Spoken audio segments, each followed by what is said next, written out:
gaar dulqaadkayga dhamaagay qalbiyo gabadh baa ku raadinaysa macaane kaalay saytariyaa saan kuri waa xaajigayga wala oo u yimid markaasuu uri nayaa sooniga ku furay adkaate walaa nayaa sooniga ku furay maxaa rabtaa gabadhii waa tir oo gabadhan miyaad qabtahaa miskiinta ahaa walaal maba maseertid miya iska guursadaa walaal naagtood ano iska caadi khayr allaha ku siiya adumaad nala joogi mise waa tegi may walaal nabadgeliyo balaa la joogtay gabadhii carartay anay ii aragtay gabadh ruux waalano xanuunsan gabadhii way naga tagtay faadumooy 7 caruur ah uu isagu dhalay ayaa 4 sano gudahood 7 caruur uu isagu dhalay ayaa laga diiwaangeliyay gobolkan deganeen iyo agagaarkiisa 7 uu dhalay baa laga diiwaangeliyay oo 7 dumar ka kala dhalay 7 dumar ka kala dhalay waxaan ku idhi waa markaa xafiis noocee uu haystay isagu ku soo qorigiisa waxa ka dhacaan ku idhi madaafiicda AK47 ka dhaca adkaate walaa waxaan ku idhi faadumooy waxa isu soo sheegay wax alla waxay gabadh ilma ka raageen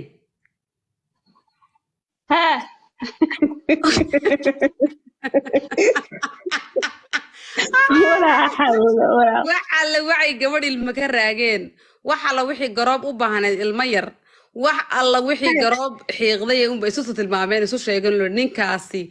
AK47 qorigiisa noocii dambe weeye waxaan ku idhi waa garnaylaa ka dhacay waa la soo tilmaamay adigu imsa aad u haysaa shiish ku yaqaanaa way waa shiishyahan bisiga mad waalantahay anigu waxaan u hayaa kii saddexaad baan caloosha ku wadaa waay walaa bilaa waa shiishyahan ka war maalintii dambe waxaan ku idhi ugaadhuu soo ugaadhsan jiray sagaarada iyo deerada iyo kamay baxsan jiray ku soco ka yaabin maalintii dambe faadumo hadda been faadumo kii sheekada la ii sheegay waad maqlaytay dhegeyso waan kululaaday waxa dhacday waxay tiri gabadha baa waxay tiri walaalay su'aal baan ku weydiiyey hee baan idhi sayte walaal 7 sanaan garoobahay waxaa la yidhi ma maseertid guurkuna ceeb ma huwa cala sunnata allah wa rasuulu calayhi salaatu wassalaam hal ilmoo yar baan haystaa walaal hal ilmoo kalaan u baahanahay walaalay macaanay ajir baad iga heli ninkaaga igu dar yaa oo haddana yaa ninkaaga igu dar waa aniga kuri walaal meelaha ka raadsa wakaa nambarkiisa way raadsatay waxaan kuri faadume markaan umulay anoo lugeynay gabadhii oo xaamila abaan jidka ku arkay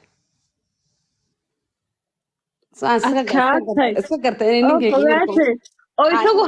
yesmaan baa isagu tii u timaadaba mahayuu ku dhan haye isagu waxba ma diido wuu furayaa qaybtii hore isagu cudadna ma sugaya ilan tii kale hore ka mehersanaya gabadhii uur la arkay markaasaan kuri maasha allah hambalay beriga koolka waad ku guulaysataa ma haa qaali haa laakiin markii baa igu dambeysay dib telefoon dambe igama qawiy balooga laakiin waxba igama gelino ilmahayga iidana waxaan ku yidhi faadumooy ninkii caruurta laga diiwaangeliyey gabadha uur kale marka lagu dariyo uurkayga laga reebo 7 caruura halkaa joogta oo isagu uu dhalay faadumo maalinta wuxuu igu yidhi qalbiyay wadankii baan u socdaa oo waxaan ku dhahay hooyo reerkaan soo salaamaya saan ku yidhi haddaad soo guursato isa soo baadh intaadan bixin HIV wax iska soo baadh uu baxay faadumo muu jooginba 2 cisho arooska qarnigu dhigtay adkaat wuu soo aroos galay markuu soo aroos galay faadumoy uu tii isagoo ku qaba ayuu haddana magaalada yimid kasoo dhoofiyo haddana mid kusoo guursaday isagoo 2 qaba oo 2dii halkan sugayay uu ka tagayna wuu furay anigu waxaan ahay uun beerka qeydada lagu sugayay marba naag buu iska guursanaya hay adigu xididka maqan xididka dareemaha xididka wax diidaa ku maqan adiga ma ogtahay faadumo way ii warramay ma uu waram maalinta wuxuu igu kaal sheekaysanay haye wuxuu yiri intan ku qabay waxaan maraya 21 qaar aan waxba ii dhalin baa jira video aan ku kari waay 21 baan maraya buu laakiin qof ka fiican anoo adima hayo inta markuu yiri faadumo goor intaan haaday sujuudda aan ka dhunkaday oon lagu urixriixay baan garan waay maadaama aan bacad weyn ahayd ka fiican mal naagay oo dhan goor intaan haaday oon sujuudda ka dhunkaday aan lagu urixriixay baan garan waay markaasaan markiiba aan ka telefoonka ka qab degdeg ka qabtay hay iminka yaa tuura de shakiira iminka yaa tuura maxaa tiri Faadumo sujuudan ka dhulka lugaa u riixriixay sujuudan ka dhunkaday lugaan u riixay Faadumo ninkii siduu ugu jiray uun daa laga bartay gobolkii oo wadanka 3 sano ku maqanaado anuu caruurteeda iska haysto 4 caruur aan haysto uu Faadumo guur ka dhargay uu naa ka dhargay ma weydiisay marka waxaad ku wanaagsan tahay iyo meelahaad ku macaan tahay iyo meelahaad ku qaraar tahay wuxuu igu yiri adigu wuxuu yiri waxaad wadataa smartphone smartphone wuxuu yiri kaal iska arag waad nashidan tahay waadna jacaylkaan waxbaad ka taqaanaa imana dhibtid mana qaylo badnid buu yiri lacagna ima weydiisid bas waxa dhacday ninkii Faadumo maan weydiinba markuu soo daalay ninkii macaan baa ku dhacay ninkan hadduu macaan ku dhaco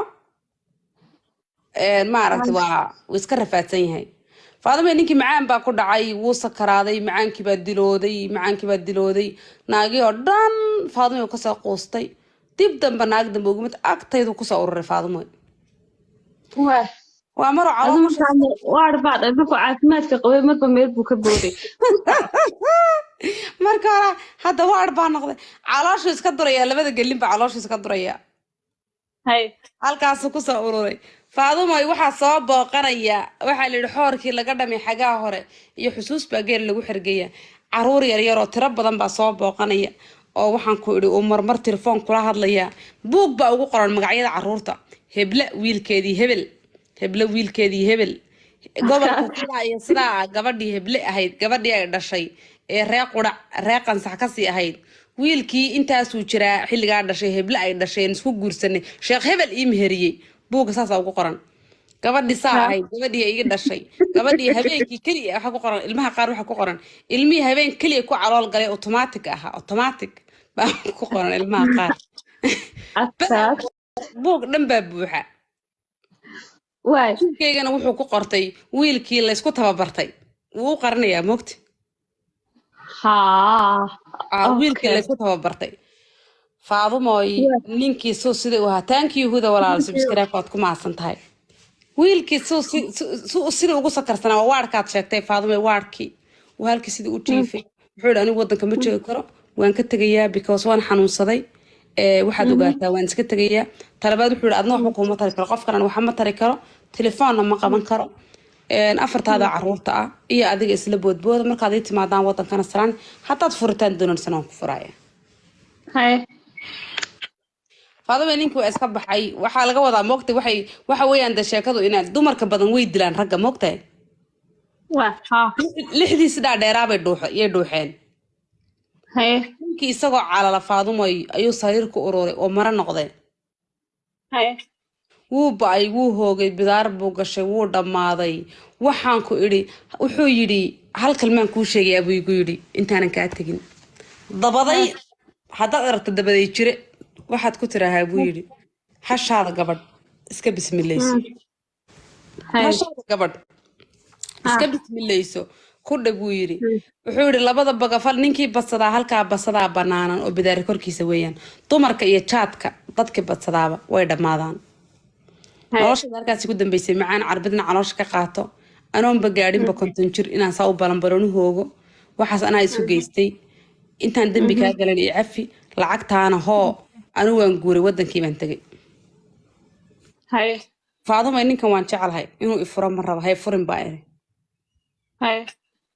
u raacda walaal wadankii u raac la raaliyaa tahay hay furin baa iri Faadumo baasaboorkaygii guudnaa watay waan biyo raaciyay qashinka waad kansashay waan kansalay imka royal media ma ninka awgiisa u kansashay ninka awgiisa u kansalay Faadumo baasaboorkii waan kansalay afartayda caruurta ahaa qaatay bitadii baan isla gadnaa ma aragtay caaniyo fiinto iyo baraf isla iibinaa wadankii ilmihii rafaadkii baan ku celiyay iyo inay meel yaroo ma aragtay iskuul yaroo wada qayla ay wax ku bartaan ilmahayga qurquruxda badnaa waan baranbariyay ninka dartii halkaasaan kula noolahay ninkii waxaan ku jacaylku ha waara Faadumo ku soco sheekada siida aan ka gure halkaas ay ku dhamaatay